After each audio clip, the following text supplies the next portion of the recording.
നൗഷാന്റെ അർത്ഥം പറഞ്ഞ പോലെ നമ്മൾ സ്വയം സന്തോഷിക്കുക, മറ്റുള്ളവരെ സന്തോഷിപ്പിക്കുക എന്നുള്ളതാണ്. ഈ സമയത്ത് നമ്മൾ പറയേണ്ട ഒരാളാണ് നമ്മുടെ മൻഹോൾ നൗഷാദ് ഖാ, മരണപ്പെട്ട മൻഹോൾ നൗഷാദ് ഖാ. കാരണം മറ്റുള്ള ഒരാളുടെ ജീവൻ, ആ ഒരു സന്തോഷം. നിങ്ങൾ ഈ പറയുന്ന പോലെ തന്നെ MMC വർക്ക് ചെയ്യാൻ പോകുന്നു.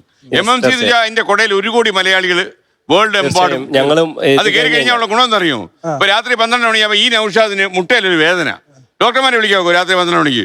അപ്പൊ അവിടെ നിന്ന് MMC സൈറ്റ് ഇതിനകത്ത് ആപ്പിൽ കയറി എന്റെ മുട്ടിനൊരു വേദന, വേറെ എന്തെങ്കിലും പ്രശ്നമാണോ സംശയം ഉണ്ടെങ്കിൽ അമേരിക്കയിൽ ഇരുന്നൊരു മുട്ട് സ്പെഷ്യലിസ്റ്റ് ഡോക്ടർ പറയും, ഒന്നും പേടിക്കണ്ട, നന്നന്തരം കുഴമ്പരിക്കുന്ന തേച്ചാൽ എന്ന് പറയുന്ന രീതിയിൽ.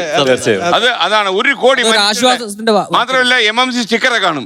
നിങ്ങൾ ഹൈവേയിലൂടെ പോകുമ്പോൾ MMC അംഗമാണെങ്കിൽ ബാക്കിൽ MMC നിർത്തി ചോദിക്കാൻ അങ്ങോട്ട് പോകുന്നു. തീർച്ചയായും ഇത് കഴിഞ്ഞ് കഴിഞ്ഞാൽ എല്ലാവരും നിങ്ങൾ ആയിക്കോളൂ, നമ്മൾ അത്ഭുതങ്ങൾ ഉണ്ടാക്കും. തീർച്ചയായും. അതായത് മലയാളികൾ ഒന്നിച്ചു നിന്നാൽ സ്വർഗം, ഭിന്നിച്ചു നിന്നാൽ നരകം.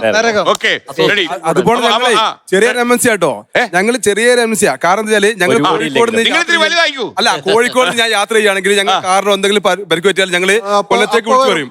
അപ്പൊ ആള് വന്ന് ഞങ്ങൾ ഉഷാദ്മാർ വന്ന് ഞങ്ങൾ സ്പോട്ടിൽ വരും. അങ്ങനെയാണോ? ഒരു ഓൺലൈനില് ഒരു കോമ്പറ്റീഷൻ ഉണ്ടായിരുന്നു. അതിന് ആ സമയത്ത് ഞാനും അതിന്റെ ഫൈനൽ ലിസ്റ്റിൽ വന്നു. ഞാനുണ്ടായിരുന്നു, ബാവ സുരേഷ് ഒക്കെ ഉണ്ടായിരുന്നു. ബാവ സുരേഷ് ആയിരുന്നു കൂടുതൽ വോട്ട് കിട്ടിയത്. അപ്പൊ ഞാൻ വാട്സാപ്പ് ഗ്രൂപ്പിനകത്ത് ഇട്ടു, ബാവ സുരേഷാണ് നൗഷാദ്മാരെ മുന്നിൽ നിൽക്കുന്നത്, നിങ്ങൾ എല്ലാവരും ഒന്ന് സഹായിക്കണം പറഞ്ഞു. കറക്റ്റ് 12 മണിക്കൂർ കഴിഞ്ഞപ്പോ ഞാൻ ടോപ്പിലെത്തി. എല്ലാ നൗഷാദ്മാരും എനിക്ക് വോട്ട് ചെയ്തു. റോട്ടിലിറങ്ങി, ഇവരെല്ലാവരും റോട്ടിലിറങ്ങിയിട്ട് എല്ലാവരോടും കാണിച്ചിട്ട് ഈ ആപ്പിൽ കയറിയിട്ട് വോട്ട് ചെയ്യാൻ വേണ്ടി പറഞ്ഞു.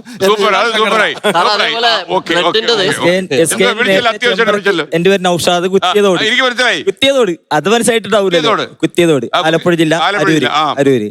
അവിടെ എന്തുവാ നിങ്ങൾ കുത്തിയിട്ടുണ്ടാക്കി തോടാന്നു? അല്ലല്ല, ഞങ്ങളുടെ പാലം പണിയുന്നുണ്ടല്ലോ, അതിനുവേണ്ടി നേരത്തെ ഒരു തോടുണ്ടാക്കിയതാണ്. തലയിലേക്ക് നോക്കിയതേ തോടുണ്ട്, ആ തലയിലല്ലേ തലയിലൊരു തോടില്ലേ നോക്കി, അങ്ങനെ പേര്.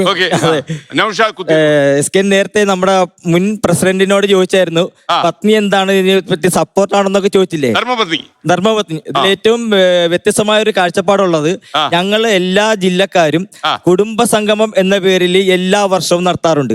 കുടുംബ സംഗമമാണ്, ഞങ്ങളുടെ മക്കളുണ്ടാവും, ഞങ്ങളുടെ ഭാര്യ ഉണ്ടാവും, ഞങ്ങളുടെ പേരക്കുട്ടികളായാലും അങ്ങനെ എല്ലാവരും കൂടെ ചേർന്നാണ്. അപ്പൊ എല്ലാവർക്കും ഭയങ്കര സന്തോഷമാണ്. ഇപ്പൊ ഈ പേരിന്റെ അർത്ഥം പറഞ്ഞ പോലെ തന്നെ അവർക്ക് നമ്മൾ സന്തോഷം കൊടുക്കുകയാണ്. അതുകൊണ്ട് അവരുടെ എല്ലാവരുടെയും സപ്പോർട്ട് ഇരിക്കുന്ന എല്ലാ നൗഷാദ്മാർക്കും ഉണ്ടെന്നുള്ളത് സംശയിക്കേണ്ട, ആ ചോദ്യം വേണ്ട. വേണ്ടല്ലേ?